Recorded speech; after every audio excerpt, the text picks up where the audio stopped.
ভালো মানের, ভালো জাতের এবং সুস্থ সবল বাচ্চা পাওয়াটা কিন্তু আজকাল খুব কঠিন। অনেক ভাই আমার কাছে জিজ্ঞাসা করেন যে শহীদ ভাই, ভালো মানের একটি তিতিরের বাচ্চা দেওয়া যাবে কি? এদের বাচ্চার একটা সমস্যা হয়, অর্থাৎ তিতিরের বাচ্চা খুব ভীতু। দেখেন আমি একটু কথা বলতেছি, এরা কিন্তু একবারে সাইডে চলে গেছে, একবারে সাইডে চলে গেছে, দেখেন একবারে সাইডে চলে গেছে। এই রে বাবা রে বাবা, এত ভয় পায়, কোনো কথা শোনে না।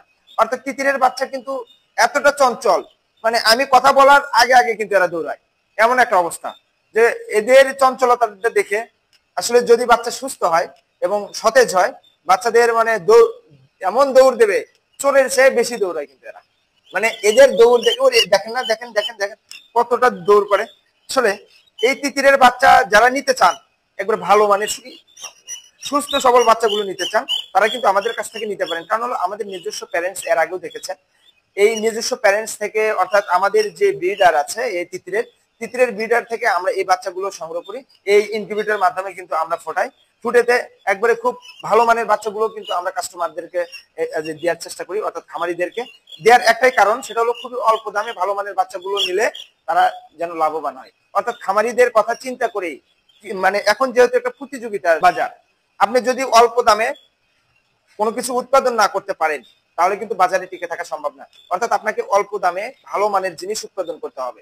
তাই সেই সুবাদে আমরা কিন্তু একবারে অল্প দামে ভালো মানের বাচ্চাগুলো বাংলাদেশের বিভিন্ন জেলা উপজেলা শহরগুলোতে পাঠাই, একবারে পাইকারি দামে। অর্থাৎ কিন্তু একটা বিষয় হলো কি, যে অনেকজনে আমার কাছে বলে যে ভাই 10টা পাখি পাঠানো যাবে কিংবা 50টা পাখি পাঠানো যাবে। তাদেরকে বলি যে আসলে এরকম একবারে মানে অল্প কোয়ান্টিটি পরিমাণ বাচ্চা কিন্তু আমরা পাঠাতে পারি না, বাংলাদেশের কোথাও পাঠাতে পারি না।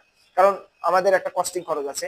আমরা যখন দেখা যায় এই হ্যাচারি থেকে তো আমাদের বাস স্ট্যান্ডটা খুব কাছে না, অর্থাৎ এখান থেকে প্রায় 20 কিলোমিটার দূরে বাস স্ট্যান্ড। এখান থেকে যদি একটা সিএনজি তে আমি পাঠাই, সেক্ষেত্রে 300 টাকা লাগে। আমি যদি 10টা পাখি অথবা 10টা তিতিরের বাচ্চা অথবা মুগরির বাচ্চা পাঠাতে চাই, সেক্ষেত্রে 300 টাকা আমার খরচা যাবে।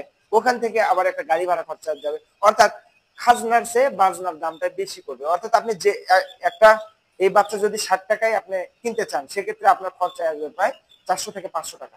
অর্থাৎ আপনি যখন বেশি পরিমাণে বাচ্চাগুলো নিতে চাবেন, তখন কিন্তু কস্টিং এর পরিমাণটা, অর্থাৎ আনুষঙ্গিক যে খরচাটা, যাতায়াতের খরচাটা লাগবে না এত বেশি। সবাই ভালো থাকবেন। আসসালামু আলাইকুম।